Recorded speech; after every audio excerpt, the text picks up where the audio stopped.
Hi again. Now, there's a lot of talk lately in sports nutrition about low energy availability, or LEA for short.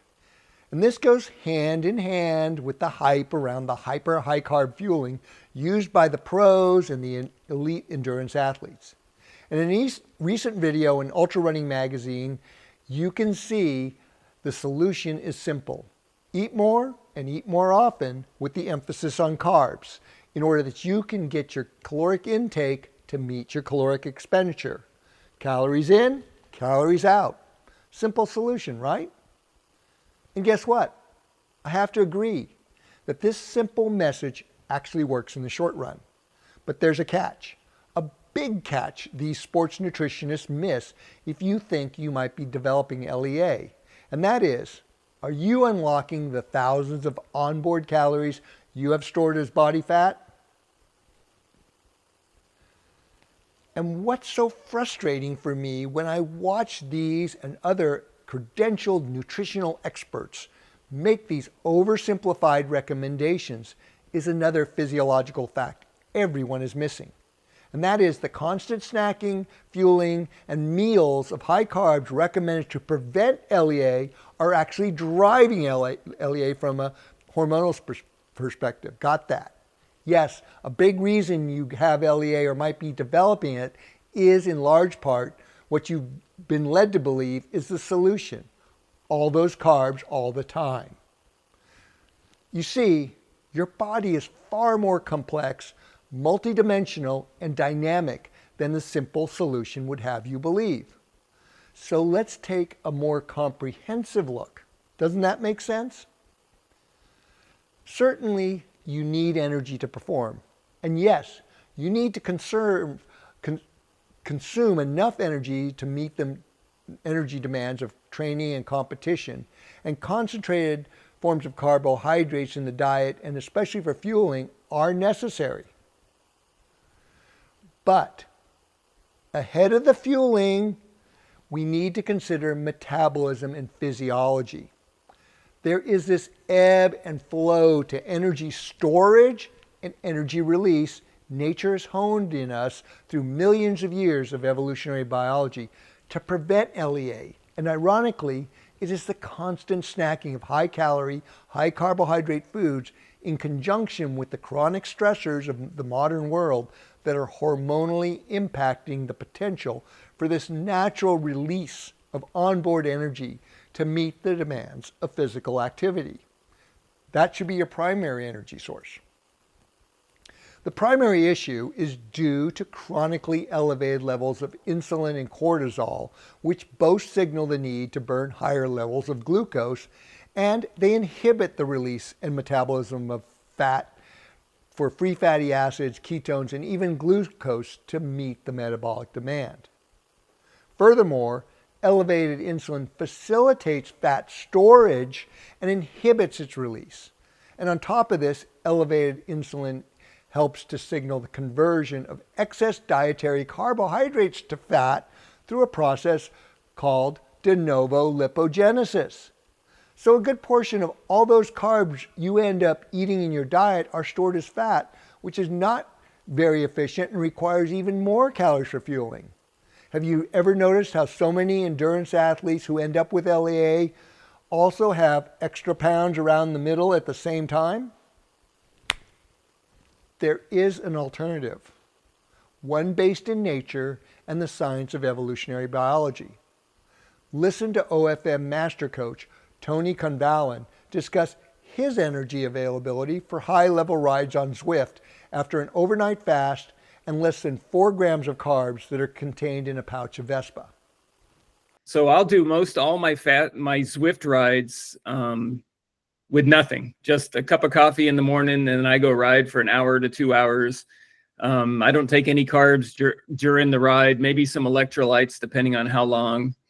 That is, unless I'm racing. And usually when I'm racing, it's a time trial or I'm on a team. So I may take a Vespa and a gel a half hour before. And that gel is mainly to come into effect for the start, because if anyone's done a Zwift race, the start is like crazy. I mean, you're doing 500-600 watts for a few minutes. And if you don't do that, you're out already. But I've done races fasted as well, just because I didn't, that was just the goal of the workout. Keep in mind, I fuel based on what my workout's trying to accomplish. And so I don't avoid carbs. I'm actually working to take in a few more for longer races. But I don't even usually take them during most races on Zwift are an hour. So once I take it a half hour before, I don't really need anything during it. I have seen, as I've told Peter, on fasted workouts, I've done a race where I finished and my blood spiked. I used to have a CGM I used for a while. I think it went to 240, something like that. And to keep in mind, the only carbs taken were a half hour before the race. And so those were not part of that spike. And what that is the new, my brain just went dead, gluconeogenesis, and my liver creating that use of the carbs that are there. And they're, I'm at the end of a race, I'm doing who knows what sprinting, and that's what it does. But the general idea is I don't have a problem because I've gotten fat adapted doing these workouts fasted. Everyone makes out like that's the most dangerous thing you can do. You need the energy. But if you're using the energy the way we were designed to use it, it's not a problem. I get it. A carb dependent person probably will have problems on their morning workout if they do it fasted to start, because their body only knows one type of fuel. But since I've been fat adapted over the last 4 or 5 years, never had a problem. And to be honest, back in the day, I started running in 1973, went to University of Arizona in like 77. And most of our runs, if we're honest, were fasted. We didn't have gels. We didn't have even water bottles to carry, to tell you the truth. And so I would do 18, 20 milers on technically fasted, because I might have had some oatmeal in the morning if that was it, but you just didn't have all this stuff to take in, and they were fast workouts. So the bottom line is if you get your body adapted, then you use the fuel you need. And if I'm doing a race and I'm going to go into zone 3, 4, 5, I'll take a gel. And I may take a gel in the middle of a longer race. I do 100 milers on Zwift, and I probably don't take in more than 100 grams for that whole 4-hour ride, 4.5 hour ride. And that's actually something I'm working on to try and do more, because I think the harder you go, you do need them. The beauty of OFM is we're not anti-carb, right? We're looking at the situational use of carbs when you need them.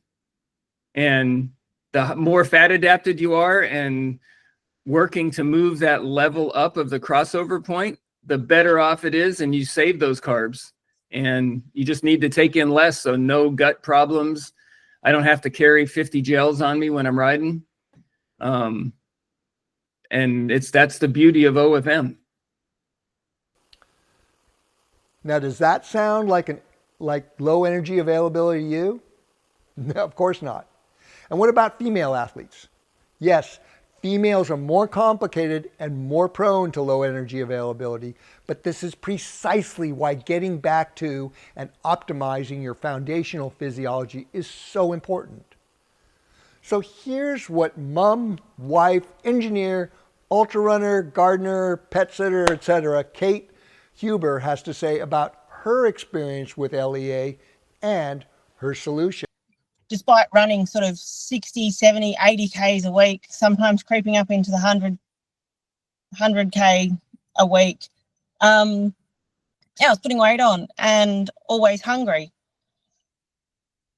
Went and, checked in with some what were highly respected sports nutritionists who said, you just need to eat more and eat whole grains and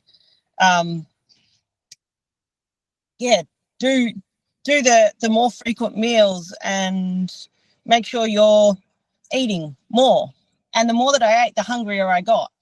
And it was just this spiral of frustration of I'm doing what these sports nutritionists, these are supposedly some of the best going around for endurance sports. They're coaching triathlons and marathons. These are the people that they know what they're doing, but it's not working for me.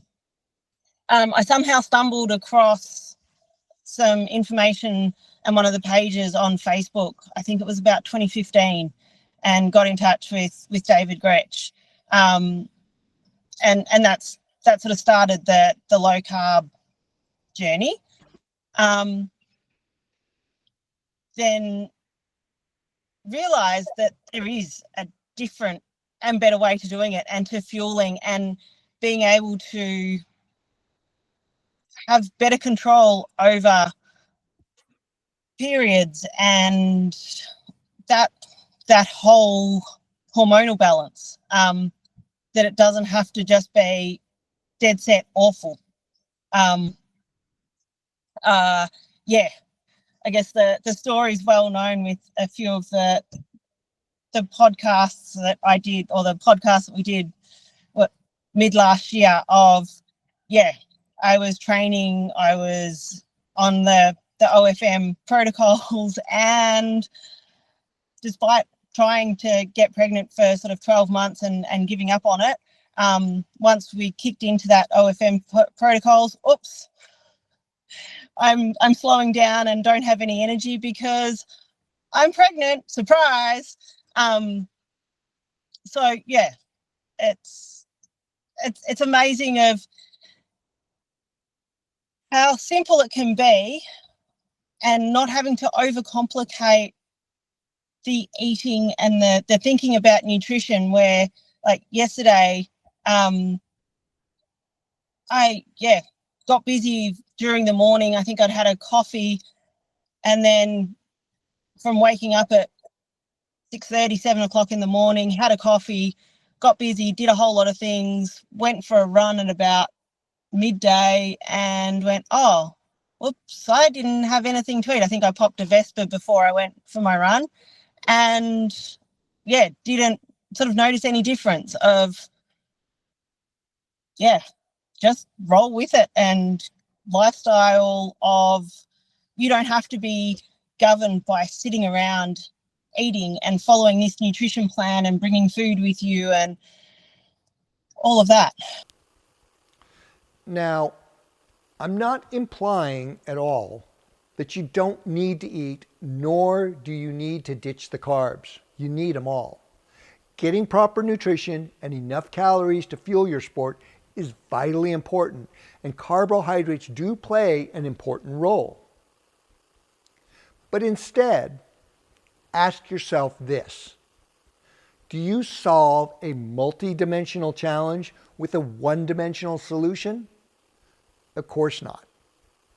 So what this means is that the current one-dimensional solution of eating more often, while it generally works in the short term, actually contributes to LEA in the long run, because low energy availability requires a comprehensive solution, one that first starts by addressing your metabolic and physiological foundation, so you can reset and build the metabolic capacity you need to reach your full potential of harnessing body fat as your main aerobic energy source.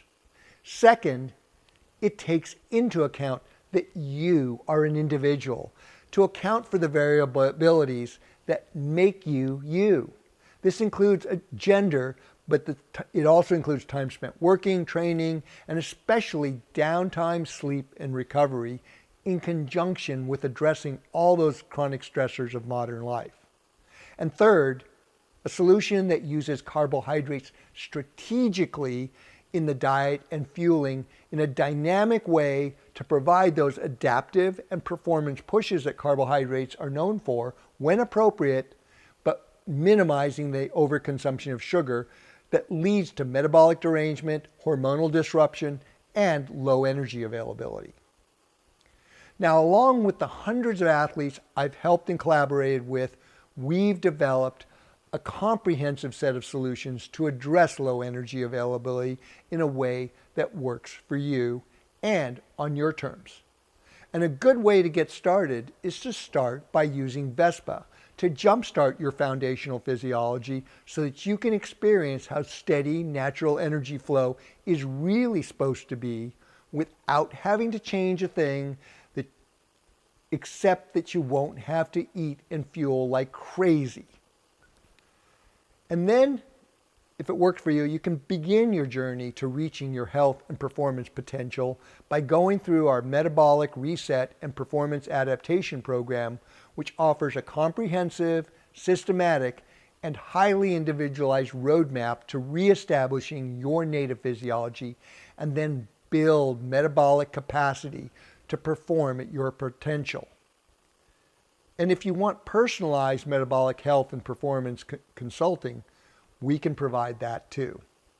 So while LEA is a complex, multifaceted hurdle, it doesn't have to be a complicated one. And as I have established, the simple solution of eating more often, not only has its own set of challenges, such as GI issues and hormonal disruption, but actually contributes to low energy availability and metabolic derangement in the long term. So get started on your OFM journey today by either trying out and experiencing VESPA or signing up for an OFM program today. Thank you.